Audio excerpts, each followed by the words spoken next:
In 1972, Andy's flight disaster by the Commonwealth staff, 2015. So, Commonwealth staff, are they reliable? Yeah. Extremely reliable, yes. The crash. On October 13, 1972, a Uruguayan rugby team boarded a plane in Montevideo, Uruguay to a play match in Santiago, Chile.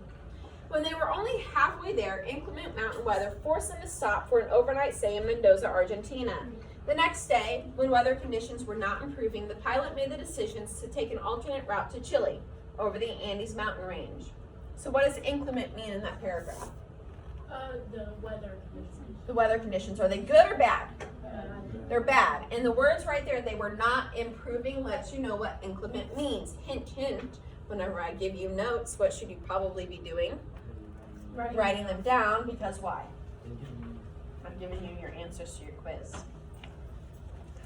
After assuming the flight on the afternoon of October 13th, the plane was soon flying through the pass in the mountains. The pilot then notified air controllers in Santiago that he was over Curacao, Chile, and was cleared to descend.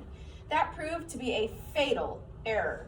Since the pass was covered by the clouds, the pilot had no idea how long it would take to cross the pass. He failed to take into account strong headwinds that slowed the plane and increased the time it required to complete the crossing. He was not as far west as what he thought and turned the plane downward too soon. Dipping into the cloud cover while over the mountains, the plane soon crashed on an unmarked peak. Later, it was named Glacier de las Lágrimas, or Glacier of Tears, straddling the remote mountainous border between Chile and Argentina. The plane clipped the peak at 13,800 feet, neatly severing the right wing, which was thrown back with such force that it cut off the vertical stabilizer and left a gaping hole near the rear of the fuselage. One of the propellers sliced through the fuselage hit the ground and slid down a steep mountain slope before finally coming to rest in a snowbank. So, how is this similar to Lord of the Flies? The plane crash. The plane crash, and it has that, scar like it did in the book itself. Why did this plane crash? Weather. Error on the pilot. Okay, it was pilot error. Okay, that's ultimately the decision. Yes, it hit a mountain, okay, but really it was pilot error. Why did they crash in Lord of the Flies? They were shot down, okay? Early days. Of the 45 people on the plane, 12 died in the crash or shortly thereafter. Another 5 had died by the next morning. Full stop. There it is. 17 people dead. Why did those 17 die? Freezing? From the crash itself. Those 17 people succumbed to their injuries because of the crash itself, okay?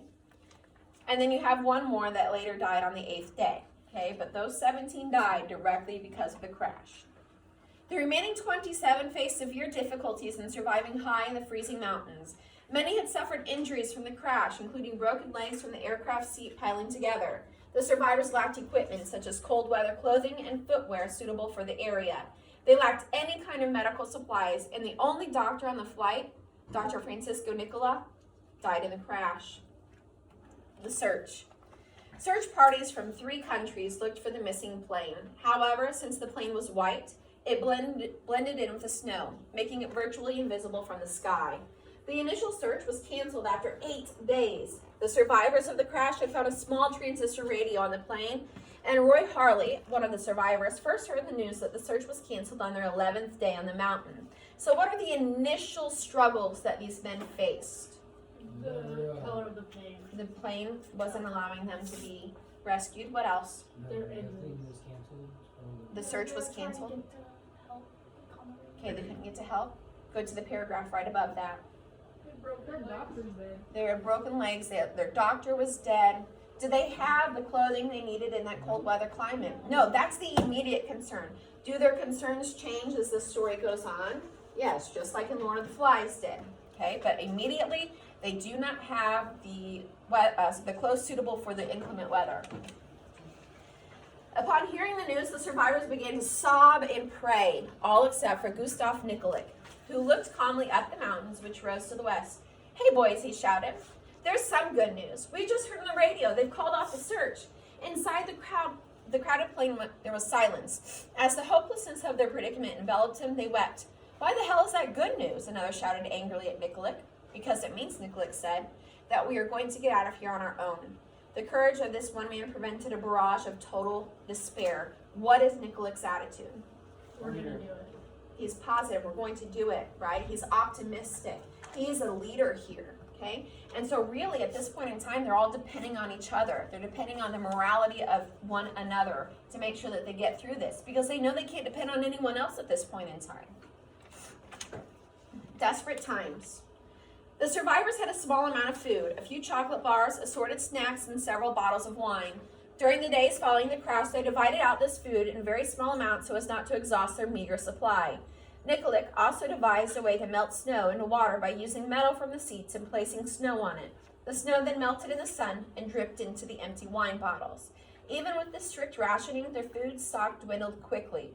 Furthermore, there was no natural vegetation or animals on the snow-covered mountain.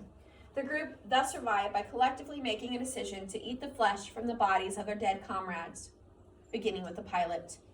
This decision was not taken lightly, as most were classmates or close friends. In his 2000 book, Miracle in the Andes, 72 Days on the Mountain, My Long Trek Home, Nando Parado comments on this decision. At high altitude, the body's caloric needs are astronomical. What does that mean right there? The body's caloric needs are astronomical. Nutritional needs, what you need to eat, becomes a very high amount.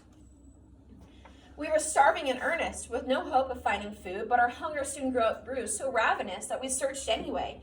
Again and again, we scoured the fuselage in search of crumbs and morsels. We tried to eat strips of leather torn from pieces of luggage, though we knew that the chemicals they'd been treated with would do us more harm than any good. We ripped open seat cushions, hoping to find straw, but only found inedible upholstery foam. Again and again, I came to the same conclusion. Unless we wanted to eat the clothes we were wearing, there was nothing here but aluminum, plastic, ice, and rock. Not all passengers participated in cannibalism. Others refused at first, though after realizing that it was their only means of staying alive, they changed their minds a few days later. Reports showed that they only consumed the flesh of those who had already died, though there are some questions remaining about how some of those people died. What's the inference there? They killed people in murder. The hikes. On December 12, 1972, some 2 months after the crash, 3 of the 16 survivors began their trek up the mountain to search for a sign of human life. Parado took the lead and often had to be called to slow down, though the thin oxygen made it difficult for all of them. It was bitterly cold, but a sleeping bag allowed them to live through the nights. Lord of the Flies, at the very beginning, who are the 3 boys that go out on a trek? Jack. Ralph, Jack, and Simon. Very good. So they go out and they explore the area around them, right? Much like these 3 men do. On the 3rd day of the trek, Parado reached the top of the mountain before the other 2. Stretched before him as far as the eye could see were more mountains. In fact, he just climbed one of the mountains as high as 15,260 feet, which forms the border between Argentina and Chile, meaning that they were still dozens of miles away from the green valleys of Chile. However, after spying a small Y in the distance, he gauged that a way out of the mountains must lie beyond it and refused to give up hope. Knowing that the hike would take more energy than they originally planned for, Parado and Canessa sent Vincentini, the 3rd hiker, back to the crash site as they were rapidly running out of food. Now, the second time that we had a group leave the encampment on Lord of the Flies, they had to send back a person, right? To let Piggy know, hey, Piggy, we're not going to make it back this evening. Who was the person that they sent back? Simon, very good. What do we know about Simon? He's positive. He's positive. What was he? He was like a martyr, right? Okay. Parado and Canessa hiked for several more days. First, they were able to actually reach the narrow valley that Parado had seen on top of the mountain, where they found the bed of Rio Azufre. What does Rio mean in Spanish? River. Good job. They followed the river and finally reached the end of snow line. Gradually, there appeared more and more signs of human presence. First, some signs of camping, and finally, on the 9th day, some cows. When they rested that evening, they were very tired, and Canessa seemed unable to proceed further. As Parado was gathering wood to build a fire, Canessa noticed what looked like a man on a horse on the other side of the river. Navarro, please return to Mr. Pod. And he yelled at the nearsighted Parado to run down to the banks. At first, it seemed that Canessa had been imagining the man on the horse, but eventually they saw 3 men on horseback. Divided by a river, Parado and Canessa tried to convey their situation, and eventually the men understood, called across the river that they would send help the following day. Rescue and aftermath. The day of the rescue, those remaining at the crash site heard on the radio that Parado and Canessa had been successful in finding help.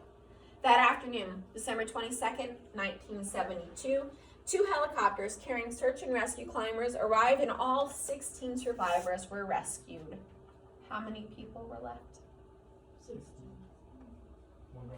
So what happened to everybody else as they were staying up there? They were dying and then eventually being...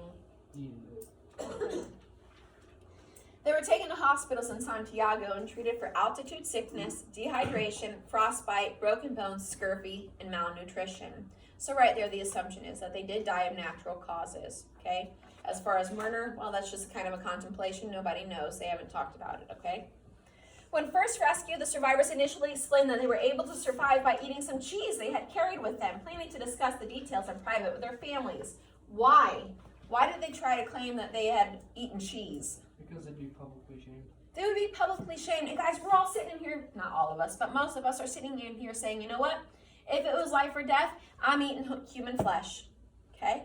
But yet, whenever the situation comes down to it, these men are being looked upon shamefully. Isn't that a double standard? It's kind of hypocritical a little bit too, right? Like you never know what you're going to do in a situation until you're in that situation.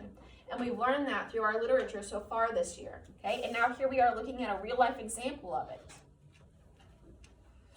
However, they were pushed into the public eye when photos were leaked to the press that showed the survivors eating human flesh.